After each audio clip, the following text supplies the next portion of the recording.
దానికి సమాధానం కేవలం స్టైల్లోనో అందంలోనో లేదు, అంతకంటే చాలా డీప్గా వాళ్ల దేశభక్తిలో ఉంది. ఆ బ్లాక్ కలర్ వాళ్ల జాతీయతకు, వాళ్ల కల్చర్కి ఒక సింబల్ అన్నమాట. అవును, ఆ నలుపు రంగు జస్ట్ ఒక పెయింట్ కాదు, అది వాళ్ల నేషనల్ ఐడెంటిటీ. న్యూజిలాండ్ ప్రజల ప్రైడ్కి, వాళ్ల కల్చర్కి అదొక పవర్ఫుల్ సింబల్. ఈ స్టోరీ 2007లో స్టార్ట్ అయింది. న్యూజిలాండ్ నేషనల్ రగ్బీ టీం ఉంది కదా, ఆల్ బ్లాక్స్, వాళ్లకి సపోర్ట్గా ఎయిర్ న్యూజిలాండ్ తమ ఫ్లైట్కి కంప్లీట్గా బ్లాక్ కలర్ వేసింది. అసలు న్యూజిలాండ్ కల్చర్లో బ్లాక్ కలర్కి చాలా స్పెషల్ ప్లేస్ ఉంది. వాళ్ల స్పోర్ట్స్ జెర్సీల దగ్గర్నుంచి వాళ్ల ఐడెంటిటీలో అదొక భాగమైపోయింది. అందుకే ఆ కలర్ వాళ్ల నేషనల్ సింబల్గా మారిపోయింది. ఇది కేవలం వాళ్ల నేషనల్ ప్రైడ్ మాత్రమే కాదు, ఈ డెసిజన్ వెనుక ఒక బ్రిలియంట్ బిజినెస్ స్ట్రాటజీ కూడా ఉంది. అదే స్కై హై బ్రాండింగ్. మీరే ఆలోచించండి, వందల కొద్దీ తెల్ల విమానాలు ఎగిరే ఆకాశంలో సడన్గా ఇలాంటి ఒక బ్లాక్ ప్లేన్ కనిపిస్తే అందరి అటెన్షన్ దానిమీదే ఉంటుంది కదా. సరిగ్గా ఇదే వాళ్లకు అతి పెద్ద బ్రాండింగ్ వెపన్ అయ్యింది.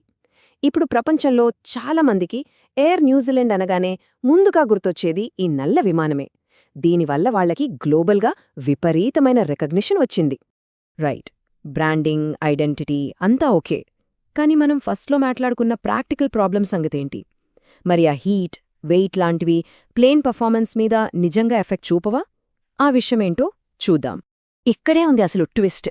ఆశ్చర్యంగా ఎయిర్ న్యూజిలాండ్ అఫీషియల్స్ చెప్పేదేంటంటే పర్ఫార్మెన్స్లో పెద్దగా డిఫరెన్సెస్ ఏమీ లేవట.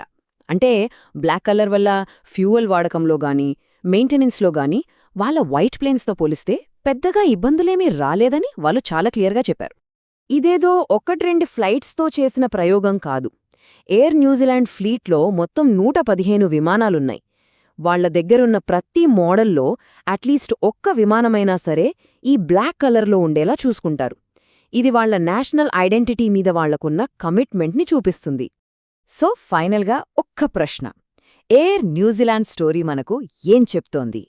కొన్నిసార్లు ప్రాక్టికాలిటీ కంటే ఒక ఐడెంటిటీ, ఒక కథ, ఒక గర్వం చాలా పవర్ఫుల్గా నిలబడతాయి.